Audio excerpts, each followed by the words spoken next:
Hello everyone, Happy New Year and welcome back. In this video, I'm excited to share with you my website traffic data in 2021. And we're going to visualize that data using a Python library called Streamlit. This is what we're going to create in the end, and it takes roughly 10 minutes to make this. For background, I started a blog called pythoninoffice.com back in 2020 when the pandemic just hit, and I've been writing about tutorials on how to use Python to automate office tasks, especially around Excel spreadsheets. I started this YouTube channel in 2021, and the plan was to provide both video and text format tutorials. Since my blog is older, it definitely has more tutorials than this YouTube channel currently does, so definitely check out pythoninoffice.com if you want to learn more about how to integrate Python and Excel. Fast forward 1 year, my blog gained some traction, all thanks to you guys. In year 2021, there were 248,306 people visited my website according to the data provided by Google. I am thrilled that around 250,000 people have visited my blog in 2021, and I really appreciate you taking the time to browse my blog. And I hope my tutorials helped you in some way. You all helped create that web traffic data and made this happen. So this video is for all of you. Alright, let's take a look at what we got in the website traffic data. The data comes directly from Google Analytics, and I've just removed a few columns that we don't really need for this tutorial. We have country, date, number of users, number of sessions, and average session duration. Let me take this row to explain what each column represents. On November 9th, 2021, there were 340 visitors from the United States, so that's pretty straightforward. By Google's own definition, a session is a group of user interactions with the website. For example, a single session can contain multiple page views, and a single user can open multiple sessions within a given time frame. The average session duration contains number of seconds. So on average, the 340 users from the US spend roughly 96 seconds or 1 minute and 36 seconds on the blog. For this tutorial, we'll need 3 Python libraries: pandas, plotly, and streamlit. Let's open up a command prompt or console window, type pip install pandas plotly streamlit. Each name is separated by a space. Press enter and install all 3 libraries. We're gonna first create a bare bone Streamlit app, the classic Hello World. A Streamlit app is a web-based application, and it's surprisingly easy to make one.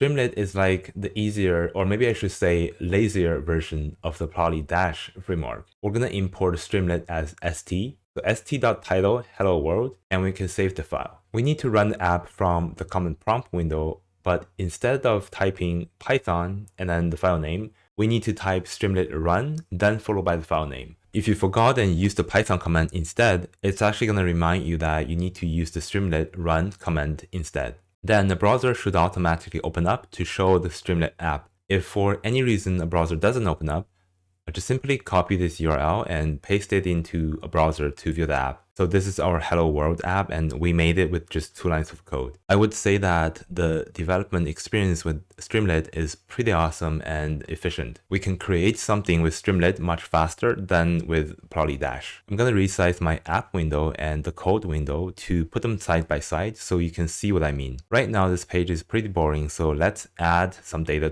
into the app. I'm gonna write a simple function to load data from Excel into Python. The date column contains string data. To make it useful, we need to convert it into a datetime object. The easiest way is probably let pandas parse the date column as a datetime data type, and then we return the data frame. So we're going to call the function, load the data, and store that into a data frame called data. And we can use the st.dataframe to display a data frame on the web page. Notice that as we save the code, the Streamlit app reacted immediately by asking if we want to rerun the code because we just made some coding changes. We should click on always rerun. Then the app will reload and we see this icon pops up. It looks kind of like in the Olympic Games, like running, swimming, and biking. Anyways, when we set it to always rerun, whenever we make a change to the source code, the Streamlit app will always reload to reflect the change on the web page. On the top right corner of the website, we can find the settings button. When we're developing the app, it's better to check this run on save box because we just clicked on always rerun, so this box is already checked. Make sure this box is checked so that you will have an awesome coding experience. Let's also check this widescreen mode, which will make our graphs wider and easier to read. And we can also change the background color to, for example, like white or black, or even customize the theme. Like we can even change the background color to green or something. This is definitely not recommended, so let me change it back to the dark theme. Now it's much better. We can create a sidebar by calling the st.sidebar function. The .write function allows us to write any text on the page. Let's put the number of visitors and total hours spent in the sidebar section. We can use the st.metric function to display the total metrics. So the first argument inside metric is a description of the metric, and the second argument is the actual metric value. For now, I'm just using dummy values to set up two placeholders, and then we'll calculate the real numbers after that. There's also a third argument for the delta value, or the change in value, and for this tutorial I don't really want to compare to anything, but for completeness sake, I'm just going to put plus 100 for the visitors count and minus 100 for the hours spent to show what the change in value look like for the metrics. Note, whenever we want to put something on a sidebar, just call the st.sidebar, then followed by another command. For example, we can even put the data frame on a sidebar like this. I know it doesn't make sense, but just want to show that this is possible. It should be easy to get the total number of visitors, so we just need to sum up the user column. Also, it's easier to format the numbers in a string data type than with number data type. For example, we can add symbols or 1000 delimiters to the numbers easily with a string format. The data I downloaded from Google says there were 290,000 users, but the Google dashboard actually says 248,000 users. Anyway, let's just say a ballpark we have about 250,000 visitors. We're going to stick with the data that I downloaded from Google anyways. And for the total hours spent on the site, we can calculate it by multiplying two columns together, the number of sessions and average session duration, then divided by 3,600 seconds in 1 hour. Once we have the daily total session durations, we can sum up that column to get total hours spent on the site for 2021. So by now, maybe you have already noticed something. Every time we change the source code, the app tries to reload. See, this icon is telling us the app is working super hard right now. And this is because whenever we change something and the app reloads, this load data function also needs to rerun. And because it reads data from Excel into Python, it's slow. If we're just making cosmetic changes to the app, it would be nice to just reload the app without rereading the data from Excel, right? We can actually achieve that by adding a decorator in front of the load data function. So when we add this st.cache, the first time we run this function, Streamlit will store the results into a local cache or memory. The next time when the app refreshes, Streamlit knows that it can skip running this function and instead just reads the output from the local cache. But we have to make sure that three things don't change if we want to use this cache decorator to speed up the app refresh. The first thing being name of the function. Second is the code inside the function. And the third is the parameters of the function. So basically the entire function cannot change. If any of the three things change, then the function will need to be re-executed when the app refreshes. Now with this cache feature, our app should refresh much faster. The number of visitors and hours spent are the only two metrics that I want to put on sidebar. So for the rest of this app, I'll be putting everything else into the main body of this web page. Let's add a multi-select box to show all the countries. We can use the pandas unique method to put our unique country names into a list. Let's save the source code and we see the web page automatically refreshes with a drop-down box. So this box actually accepts multiple selections at once, hence the name multi-select. Okay, now I'm going to show you something really cool about Streamlit. I'm going to name this multi-select box as country select. Then I'm going to display the data inside this country select variable on the web page. It appears to be some sort of array, and let's display the data type. And this is actually a list. So you see now, as we make changes to the multi-select menu by adding or removing countries, the list also changes in real time. Without actually doing much, our app is already interactive. And this interactive feedback loop is amazing. I mean, we can use this app to display data as we code to check results and make sure we get what we want. If we want to achieve the same results in, for example, Plotly Dash, we have to not only write the code for the multi-select menu, but we also have to write the code for the callback functions to make it interactive like what we just saw, and it will be a lot more code that we have to write. Next, we're going to add a daily visitor count chart on our app. Let's start with something simple. We'll show the total worldwide daily visitor count. Because in the data, each country would have its own record on any given date. So in order to get the total count worldwide for given date, we need to aggregate the data by date and ignore the country column. I'm using the group by function to aggregate data by the date column, and then we'll want to add up the number of users. Here's my new data frame called daily visitor, and let's display the data frame itself as well as the size of it as a check to make sure it's how we wanted it. So now we have the dates and number of users data.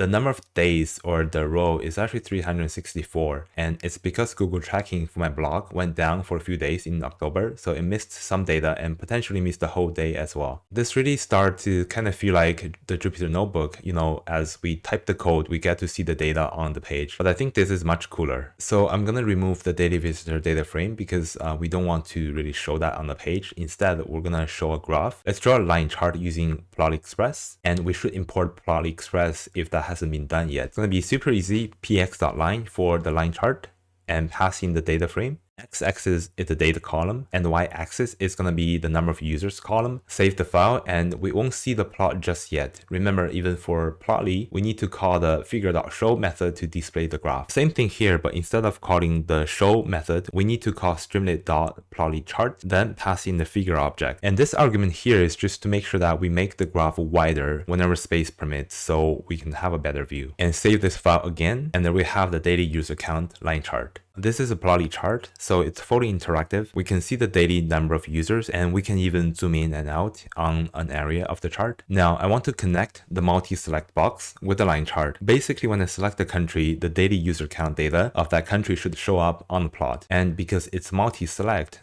I want to display multiple countries at once so I can compare them on the same graph. We can make use of the country select that we created just earlier. Notice that when nothing is selected in the box, the country select appears to be an empty list. For the logic, we can check if the country select is empty. I'll check the length of the list. If 0, then empty. Then I'll display the total worldwide daily user count. Otherwise, when the list contains some countries, then I'm going to filter the data by keeping only countries in the selection box, which is the countries that I just selected here. We can use the pandas isin method on the country column, which basically filters the country column by keeping only the countries that we pass in this isin function. So in our example here, we are only keeping the country India and United Kingdom and then removing everything else. Then we have to sort the values by date because Plotly requires the data to be sorted to make a correct plot. If not sorted, then the graph will be messed up. And actually, let's add a title to the graph. For the total count, we'll just say total visitor count. And for the by country view, let's just display the country select list. It's not the best visual presentation, but you get the idea. As you can see here, as we add or remove countries from the multi-select box, our graph automatically updates to show the data for those selected countries. Next, I want to create another line chart to display the daily hour spent on the blog, and I want to put it with the visitor count chart side by side. To do this, we can create a column layout on the page. I need 2 columns for the 2 charts. Column 1, column 2 equals to st.columns, and the 2 is just number of columns. If you need, for example, 5 columns on your page, then you just put the 5 instead of the 2 here. Then I'm going to place the visitor count chart in column 1 and the hour spent chart in column 2. For the hour spent chart, I'll just copy the visitor count chart and make a few simple changes. All I need to do is change the column name from users to hour spent. So the code for the 2 charts are basically the same. When we change the values inside the multi-select box, both charts will update accordingly. Next, I want to show the top countries in terms of visitor count. I'm going to first make a slider that can take user input values that are basically integer numbers, and then use this user input to find the largest several countries by visitor count. So here's our simple slider, and we can assign it to the variable top country. For example, if I set it to 10, then it means that I want to look at the top 10 countries in terms of visitor count. I'm going to take my original data frame, group the data by country, and sum up the data. The visitor counts are in the users column, and we can use the pandas method and largest to find the largest several countries from the data. Again, let's display the largest countries on the page to confirm it's correct. And because we use the slider to set the input value, we can change the value on the slider and the data frame will change to reflect that. Looks right to me. Let's use a bar chart to display the top countries by user. X-axis is the country names, and the Y-axis is basically the number of users in 2021. I'm also going to use different colors for each country by specifying the color equal to the country's name. And we'll remove the data frame since all we want to show is the graph itself. So now I'm actually curious, how many countries in total have we got in the data? And let's display that quickly on the page. We can take the unique values of the country column and then simply check its length. Whoa, I really didn't expect this. People from 214 countries have visited my blog in 2021. Thank you all for your support. I think it's fair to conclude that my blog is helping hundreds of thousands of people all over the world, and that's what I'm most proud of. And that also motivates me to do my best to provide high quality tutorial to you guys. I'm gonna make another plot to visualize all these countries on a map. We're gonna use the colorpleth map, which is a kind of map composed of colored areas. It's usually used to represent some quantity variable on a map. In our case, we want to show the number of visitors from all these countries. So we'll create a new data frame called data by country, and it's basically just grouping by country and sum up all the users count. Once we have this data by country, we can call the px.colorpleth and pass in the data frame, and the argument location tells Plotly where to look for the country information, which is the country column that contains the country names. And the location mode argument will be country names. Note there's a space in between the two words, since that's what we're passing into the location argument. The quantity we want to show here is the number of users, and we're going to pass that number into the color argument because Plotly will assign different colors based on the values from each country. And we're going to use a Plotly built-in color scheme called Rainbow. So the graph is done, and let's display it